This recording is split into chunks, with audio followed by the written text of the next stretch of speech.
নমস্কাৰ বন্ধুসকল, welcome to my YouTube channel. আপোনালোক সকলোলৈ মোৰ ইউটিউব চেনেললৈ স্বাগতম জনাইছোঁ। আজি আপোনালোকৰ কাৰণে এটা বেলেগ অন্য এটা খবৰ লৈ আনিছোঁ চাকৰি বিষয়ৰ। এইটো আপোনাৰ NGO টাইপ চাকৰি হয়, যিটো অৰ্গেনাইজ কৰিছে আপোনাৰ নিৰিটছ, চমুকৈ North east regional institute for talent search নামৰ এটা NGO। অল আছাম বেচিছত এইটো আপোনাৰ ৰিক্ৰুটমেণ্ট বিচাৰিছে। অসমৰ প্ৰতিখন জিলাতেই ভেকেঞ্চি খালী হৈছে, আনকি চাব ডিভিজনেলতো লৈ আছে মানুহ। গতিকে নিউজটো চাওক, ভিডিঅ'টো শেষলৈকে চাওক, চব বুজি পাব। আৰু যিসকল মোৰ চেনেললৈ নতুন আহিছে তেওঁলোকলৈ অনুৰোধ, আপোনালোকে মোৰ চেনেলটো ছাবস্ক্ৰাইব কৰি দিব, যাতে আপকামিং জব ৰিলেটেড নিউজবিলাক আপোনালোকে পায়। লগতে বেল আইকন দবাই দিব। আহক ভিডিঅ'টোৰ তললৈ স্ক্ৰল কৰোঁ, কি কৈছে ইয়াত চাই লওঁ।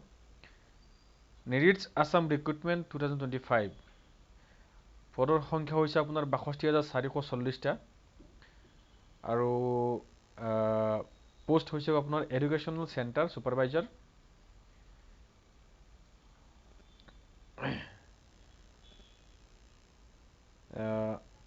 অৰ্গেনাইজেশ্যন কৰিছে north east regional institute for talent search, চমুকৈ NERITS. Job type private sector job, post name educational centre supervisor. Total vacancies 62,440টা। Work location district wise, sub division wise, গাঁও panchayat wise, municipality area, BCDC। Application mode offline online দুয়োটা হ'ব। Last date two apply, আবেদন কৰাৰ শেষ তাৰিখ হৈছে আপোনাৰ 20 মে 2025। গতিকে হাতত বেছি সময় নাই আৰু 20 দিন সময় আছে। আপোনালোকে যিসকল ইণ্টাৰেষ্টেড আছে তেওঁলোকে সোনকালে আবেদন কৰক। অনলাইন কৰা সকলেতো কৰিব লাগে সোনকালে, আৰু যিসকল অফলাইন তেওঁলোকেতো আৰু সোনকালে কৰিব লাগে, কাৰণ 20 দিনৰ ভিতৰত গৈ কিনে তাত অফলাইন আবেদন গৈ পাবই লাগিব। আহক জানি লওঁ ক'ত কিমান দিছে, চেলাৰী কিমান কি আছে। ডিষ্ট্ৰিক্ট ৱাইজ যিটো ডিষ্ট্ৰিবিউশ্যন কৰিছে পোষ্ট, এইটো হৈছে আপাৰ আছামত 14,580টা, লৱাৰ আছামত 17,340টা, নৰ্থ আছাম 9,220টা, middle Assam and hills district 12,630টা, বাৰাক ভেলী, কাছাৰ, হাইলাকান্দি, কৰিমগঞ্জ 8,670টা। এইসমূহ পোষ্ট অল আছামত দিছে, মানে বিতৰণ কৰিছে। তো শিক্ষাগত অৰ্হতা কি লাগে চাওকচোন। এডুকেশ্যনেল চেণ্টাৰ ছুপাৰভাইজাৰৰ কাৰণে HSLC মেট্ৰিক পাছ অথবা হাই ছেকেণ্ডেৰী পাছ। তাৰপিছত আৰু এটা পোষ্ট দিছে এডুকেশ্যনেল ব্ৰাঞ্চ কোঅৰ্ডিনেটৰ। তাৰ বাবে অৰ্হতা হ'ব লাগিব BA, BCom, BSc with B.Ed। Age limited কি দিছে, candidates must be between 18 to 50 years age of 1 January 2024। তো 2024 চনৰ 1 জানুৱাৰীৰ মতে বা লৈকে কেণ্ডিডেটৰ বয়স 18ৰ তলত হ'ব নালাগিব আৰু 50তকৈ ওপৰত যাব নালাগিব, মানে 18ৰ পৰা 50ৰ ভিতৰত হ'ব লাগিব। এই ক্ষেত্ৰত বয়সৰ ক্ষেত্ৰত আকৌ এজ ৰিলেক্সেশ্যন, মানে বয়সো ৰেহাই দিছে। কাৰ কাৰণে? SC ST 5 বছৰ, তেওঁলোকে 55 বছৰলৈ কৰিব পাৰিব। OBC MOBC সকলে 3 বছৰ ৰেহাই পাব, মানে 53 বছৰলৈকে যিসকলৰ বয়স হৈছে তেওঁলোকে কৰিব পাৰিব, কোনো অসুবিধা নহয়। চেলাৰীটো কি দিছে চাওক, salary details. Educational centre supervisor rupees 13,500 টকাৰ পৰা 26,500 টকালৈকে পাব পাৰ মান্থ। ইয়াত এটা কথা উল্লেখ কৰিছে তেওঁলোকে, টাৰ্মছ এণ্ড কণ্ডিশ্যন এপ্লাই, তাত টাৰ্মছ এণ্ড কণ্ডিশ্যন থাকিব, আদাৰৱাইজ কমিশ্যন কাম কৰিব পাৰিব। তো ইয়াত আপোনালোকৰ কাৰণে আৰু এটা কথা কৈছে কি, যিদিনাখন আপোনাক ইণ্টাৰভিউৰ কাৰণে মতা হ'ব সেইদিনাখন এটা লিখিত পৰীক্ষা হ'ব, আৰু সেই লিখিত পৰীক্ষাৰ দিনাখন আপোনালোকে এটা 50 টকা এটা ফিজ দিব লাগে। ইয়াৰ আগত দিব নালাগে, যেতিয়া আপোনালোকে মাতিব, চিলেক্ট কৰি কিনে মাতিব, তেতিয়াহে পইচা দিব লাগে, এতিয়া দিব নালাগে। হাউ টু এপ্লাই কৈছে, আবেদন কেনেকৈ কৰিব। যিসকলে অফলাইন কৰিব বিচাৰে তেওঁলোকে এখন ষ্টেণ্ডাৰ্ড ফৰ্ম ফিল আপ কৰিব বা নিজৰ biodata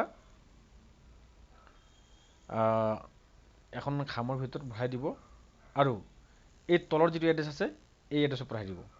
the chairman, managing director, employment recruitment trust board, North East regional institute for talent search, administrative office, এইবোৰ চাই ল'ব আপোনালোকে। এইটো এড্ৰেছ হয়, ভালকৈ চাই ল'ব। ইয়াত আপোনালোকে অফলাইন কৰিব লাগিব, ইমেইল যোগেও যোগাযোগ কৰিব পাৰিব। তাৰপিছত কৈছে কি ইয়াত আৰু এটা কথা,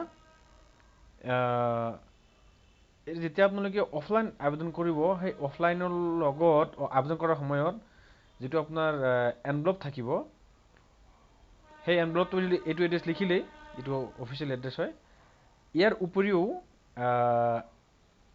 along with a self address envelope affix with a ₹5 postal stamp. মানে কৈছে কি আপোনালোকে সেই খামৰ ভিতৰত আপোনালোকে ষ্টেণ্ডাৰ্ড ফৰ্মখন য'ত যেনেকৈ ভাজ কৰি সোমাই দিছে, ঠিক তাৰ লগত আৰু এখন খাম দিব লাগিব।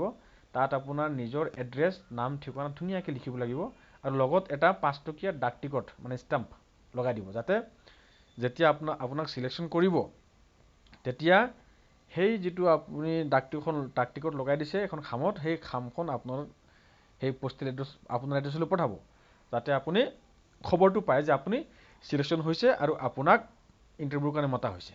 সেইটো কাৰণে তো যিসকলে অফলাইন কৰিব তেওঁলোকে এই ক্ষেত্ৰত খুব সাৱধান হ'ব, ভালকৈ লিখিব, ধুনীয়াকৈ লিখিব, যাতে কোনো অসুবিধা নহয়। তাৰপিছত কৈছে কি এইটো চাওক, district wise contact number of দিছে, জিলাভিত্তিক যিটো কণ্টেক্ট নাম্বাৰ দিছে তেওঁলোকৰ লগত যোগাযোগ কৰি ল'ব এবাৰ। যিসকলৰ মনত কিবা আৰু বেছিকৈ বুজিবলগীয়া আছে আপোনালোকে এটা কাম কৰিব, এই ডিষ্ট্ৰিক্ট ৱাইজ ইয়াত কণ্টেক্ট নাম্বাৰ দিছে, চাওক এইটো গুৱাহাটী নাম্বাৰ, এইটো হাইলাকান্দি, এইটো স্পেলিং ভুল লিখিছে, বাক্সা হ'ব লাগিছিলে, বাস্কা লিখিছে, বাস্কা, ধলাই, ৰঙিয়া, মাজুলী, যোৰহাট, ডিপু, এইবিলাক চাব, এইবোৰ চব আছে, গোটেই অল অভাৰ আছামৰ আছে। আপোনালোকে যদি ইণ্টাৰেষ্টেড আছে তেনেহ'লে যোগাযোগ কৰক, যোগাযোগ কৰি কিনে ক'ত কেনেকৈ আবেদন কৰিব লাগে, বা যদি তেওঁলোকৰ অফিচলৈ গৈ যদি অফিচলৈ যায় বা অফিচলৈ গ'লেও বুজাবুজি কৰিব পাৰিব, কেনেকৈ আবেদন কৰিব লাগে, ক'ত কৰিব লাগে, ডিটেইলছখিনি পাই যাব। আপোনালোকে যোগাযোগ কৰক, সুযোগটো ভাল আছে মোৰ হিচাপত, কেলে প্ৰাইভেট হ'লেও ৬২,০০০ ভেকেঞ্চি দিছে। যিসকল নিবনুৱা আছে তেওঁলোকে কিবা এটা কৰি খাব পাৰিব বা কিবা এটা চলিব পাৰিব, আৰু যদি ভালকৈ কাম কৰিব তেনেহ'লে আগলৈ উন্নতি হ'ব পাৰে। চাকৰিয়ে। আৰু ভিডিঅ'টো ইমানখিনি আছিলে। যদি চাই কিনে ভাল লাগিছে তেনেহ'লে ভিডিঅ'টো শ্বেয়াৰ কৰি দিব।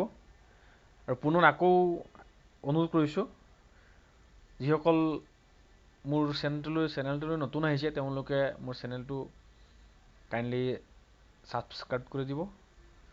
লগতে আপকামিং জব ৰিলেটেড আপডেটসমূহ পাবৰ কাৰণে মোৰ চেনেলটোৰ যিটো বেল আইকন প্ৰেছ কৰি থ'ব, যাতে যিকোনো খবৰ আপডেট আপোনালোকে প্ৰথমে পায়। আৰু ভাল লাগিছে নে বেয়া লাগিছে জনাব নাপাহৰিব। যদি ভাল লাগিছে ভাল বুলি এটা কমেণ্ট দিব, আৰু যদি বেয়া লাগিছে তেনে বেয়া বুলি কমেণ্ট দিব, মই একো বেয়া নাপাওঁ। আৰু যদি সঁচাকৈ ভাল লাগিছে তেনেহ'লে শ্বেয়াৰ এটা কৰি দিব। ধন্যবাদ। জয় আই অসম, জয় ভাৰত।